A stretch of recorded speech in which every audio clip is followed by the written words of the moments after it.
Hello दोस्तों, क्या आप जानते हो कि आप एंजल वन के थ्रू अपने म्यूचुअल फंड में एसआईपी को स्टार्ट करके ब्रोकरेज के काफ़ी ज़्यादा रुपीस को बचा सकते हो।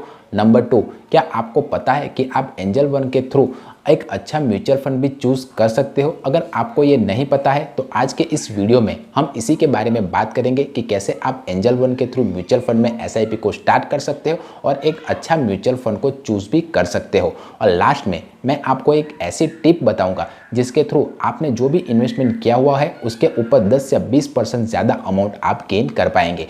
तो आप भी जानना चाहते हो तो इस वीडियो को अंत तक ज़रूर देखिएगा। तो सबसे पहले आप अपनी एंजल वन अकाउंट ओपन कर लीजिए, वो भी आईडी पासवर्ड डाल के। और अगर आपने अपना एंजल वन का अकाउंट अभी तक ओपन नहीं किया हुआ है तो मैं डिस्क्रिप्शन में लिंक प्रोवाइड की हुई है, वहाँ पर जाकर आप आसानी से कुछ सिंपल स्टेप यूज़ करके एंजल वन का अकाउंट ओपन कर सकते हो। दूसरा, ऐसी स्क्रीन आपके मोबाइल स्क्रीन पर देखने को मिलेगी जिसमें लिखा हुआ होगा पहला ऑप्शन आईपीओ। अगर कोई भी नई कंपनी अपने शेयर को लॉन्च करने वाली हो तो आप एंजल वन के थ्रू ही सीधा आईपीओ के थ्रू इन्वेस्ट कर सकते हो।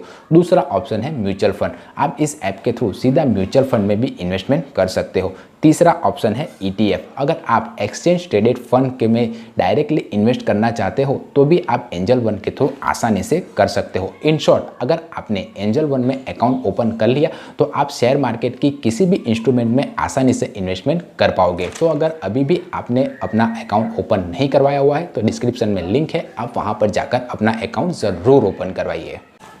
अभी हमें म्यूचुअल फंड में इन्वेस्टमेंट करना है तो हम म्यूचुअल फंड के ऑप्शन के ऊपर क्लिक करेंगे तो हमें इस तरह की स्क्रीन जो अभी आपके मोबाइल पर दिख रही है, ऐसी स्क्रीन देखने को मिलेगी, जहां पर सबसे पहला ऑप्शन आपको दिखाई दे रहा होगा most bought on Angel One, यानी कि जो म्यूचुअल फंड एंजल वन के थ्रू सबसे ज़्यादा बाय हुए हैं आप डायरेक्टली भी उस म्यूचुअल फंड में इसके थ्रू इन्वेस्ट कर सकते हो।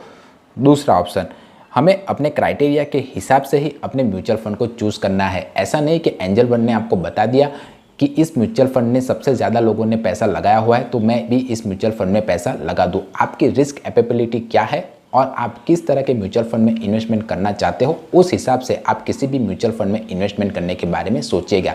और अगर आपको नहीं पता है कि आपकी रिस्क एपेबिलिटी क्या है या फिर कैसे बैलेंस पोर्टफोलियो बनाते हैं तो आप मुझे सीधा कांटेक्ट करके भी पूछ सकते हो। आपका पोर्टफोलियो मैं बना दूंगा, और मैं ही क्यों, क्योंकि मैं एक registered SEBI mutual fund advisor हूँ। तो आप मुझके ऊपर भरोसा कर सकते हो क्योंकि मैं ऐसी वैसी एडवाइस आपको नहीं दूंगा। जैसे कि मैंने आपको कहा था कि आप इसके थ्रू ब्रोकरेज के काफ़ी ज़्यादा पैसे बचा सकते हो, तो इसमें ऊपर लिखा हुआ है जीरो कमीशन जीरो फीस, यानी कि इसके थ्रू अगर आप म्यूचुअल फंड में इन्वेस्टमेंट करते हो तो आपको जीरो कमीशन यानी कोई भी कमीशन पे नहीं करना है या फिर जीरो ब्रोकरेज या भी किसी भी ब्रोकरेज में पेमेंट नहीं करना है। जो भी म्यूचुअल फंड का चार्जेस है वही आपको देना पड़ेगा। उसके बाद का ऑप्शन है टॉप स्पीक्स, जिसमें लिखा हुआ है एसआईपी विथ 100, यानी कि आप मात्र 100 रुपीज़ की रुपीज़ की मिनिमम अमाउंट से भी एसआईपी को स्टार्ट कर सकते हो। यानी कि जो लोग बहाने बनाते हैं कि मेरे पास पैसे नहीं है तो ये ऑप्शन उन लोगों के लिए है। आप पैसा बचाइए तो सही, मात्र 100 रुपये के इन्वेस्टमेंट से भी आप अपनी एसआईपी को चालू कर सकते हो एंजल वन के थ्रू। तो आपकी जो भी कैपेबिलिटी है उसके हिसाब से आप एसआईपी की अमाउंट डालिए और अपनी इन्वेस्टमेंट को चालू करिए। मेरे हिसाब से आइडियल अमाउंट 3000 या 5000 रुपये होगा एसआईपी को स्टार्ट करने के लिए। पर अगर आपके पास पैसे कम है तो आप मिनिमम 1000 रुपये की इन्वेस्टमेंट के साथ अपनी एसआईपी को चालू कर सकते हो। चौथा स्टेप, अब आपको अपने मुताबिक जो भी फंड चूज़ कर लिया है आपको उस फंड के ऊपर क्लिक करना है। जैसे ही आप उसके ऊपर क्लिक करोगे आपके पास दो ऑप्शन दिखाई देंगे। पहला ऑप्शन है वन टाइम इन्वेस्टमेंट, अगर आप उस म्यूचुअल फंड में एक साथ सारा पैसा डाल देना चाहते हो। ये पर्टिकुलरली ऑप्शन उन लोगों के लिए है जिनको शेयर बाजार के बारे में नॉलेज है, यानी कि आपको पता है कि मार्केट आज 20 से 30% डाउन है तो आप सीधा उसमें 5 लाख 10 लाख रुपए डाल सकते हो और लॉन्ग टर्म के लिए होल्ड कर सकते हो। आपको अच्छा खासा रिटर्न्स देखने को मिल सकता है। पर आपको मार्केट के बारे में कुछ भी नहीं पता और आप सिस्टमेटिकली इस म्यूचुअल फंड में इन्वेस्टमेंट करना चाहते हो तो आप एसआईपी के थ्रू हर महीने इस म्यूचुअल फंड में एसआईपी कर सकते हो। सिस्टमेटिकली हर महीने आपके अकाउंट से जो अमाउंट आपने डाली होगी वो अमाउंट कट जाएगी बैंक से।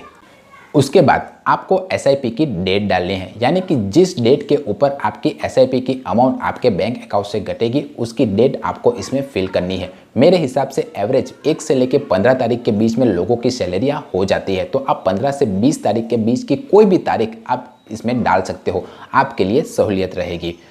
आपको पेमेंट का ऑप्शन देना पड़ेगा। तो पेमेंट करने के लिए आप जीपे, यूपीआई, नेट बैंकिंग से आसानी से इसके थ्रू पेमेंट कर सकते हो। इसमें आपको एक बात ध्यान रखना पड़ेगा, आपने जितने की भी एसआईपी आप चालू करवाना चाहते हो उसकी फर्स्ट इंस्टॉलमेंट आपको अभी करनी ही करनी पड़ेगी। और ऐसा क्यों? क्योंकि इसमें ई मैंडेट जनरेट होगा, जिसके थ्रू जैसे ही ई मैंडेट जनरेट हो जाएगा ऑटोमेटिकली आपके अकाउंट से हर महीने जो भी एसआईपी की अमाउंट होगी वो कटती रहेगी। तो फर्स्ट इंस्टॉलमेंट तो आपको पेमेंट करना ही करना पड़ेगा। अगर आपने उसके जीपे किया तो जीपे के थ्रू हर महीने आपके अकाउंट से पैसे कटते रहेंगे ऑटोमेटिकली। नेट बैंकिंग के थ्रू किया तो नेट बैंकिंग के थ्रू हर महीने ऑटोमेटिकली आपके अकाउंट से पैसे कटते रहेंगे। तो ई मैंडेट जनरेट होने के लिए आपको फर्स्ट इंस्टॉलमेंट अभी के अभी करना पड़ेगा। तो अपने बैंक अकाउंट में सफिशिएंट बैलेंस रखिएगा, क्योंकि अगर ये पेमेंट फेल हो गया तो आपको फिर से सारी प्रोसेस दोहरानी पड़ेगी। अब मैं आपको एक बोनस टिप बताने वाला था जिससे आप अपनी इन्वेस्टमेंट अमाउंट से 10 से 20% ज़्यादा रिटर्न्स कमा सकते हो। तो वो ब्रह्मास्त्र है स्टेप अप एसआईपी। अब जिसे नहीं पता है कि स्टेप अप एसआईपी किसे कहते हैं, तो मान लीजिए कि आपने 1000 रुपीज़ की एसआईपी को चालू किया।